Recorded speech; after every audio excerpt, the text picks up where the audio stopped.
रात में बेशर्म होकर औरत की ले लो ये चीज, खुश हो जाएगी पत्नी और आप हो जाओगे धनवान। अगर जान लिए इन बातों को तो कभी नहीं देगी पत्नी धोखा। दोस्तों, आचार्य चाणक्य ने अपने पुस्तकों में अनेक बातों का जिक्र किया है। अगर उनकी बातों के बारे में अमल किया जाए तो व्यक्ति को भाग्यशाली होने से कोई नहीं रोक सकता है। कई ऐसे पुरुष हैं जो अपनी औरत से कुछ भी मांगने में शर्म करते हैं, जिससे उन्हें अपनी जिंदगी में आगे बहुत बड़ा नुकसान झेलना पड़ता है।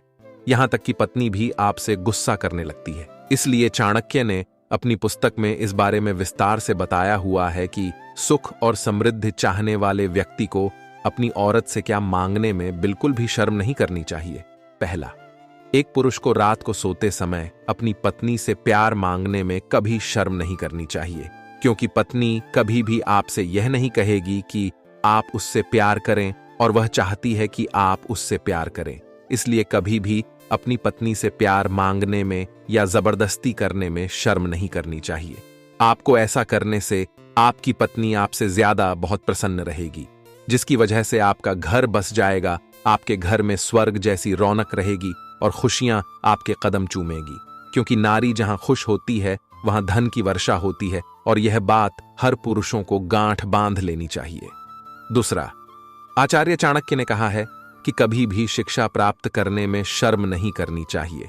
जो विद्यार्थी अपने अध्यापक से सवाल करने से हिचकिचाते हैं, वे अपना नुकसान खुद कर बैठते हैं। शर्म करने से ज्ञान की प्राप्ति में बाधा उत्पन्न होती है।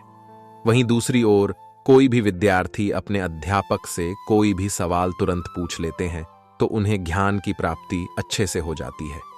इसलिए ज्ञान पाने के लिए शर्म नहीं करनी चाहिए। तीसरा, चाणक्य नीति के अनुसार कभी भी किसी भी व्यक्ति को भोजन करने में शर्म नहीं करनी चाहिए। कई लोग ऐसे भी होते हैं जो मेहमान के तौर पर जाने में और भोजन करने में शर्म करते हैं। इससे वे लोग भूखे रह जाते हैं। इंसान को कभी भी अपनी भूख नहीं मारनी चाहिए, इससे स्वास्थ्य पर बुरा असर पड़ता है।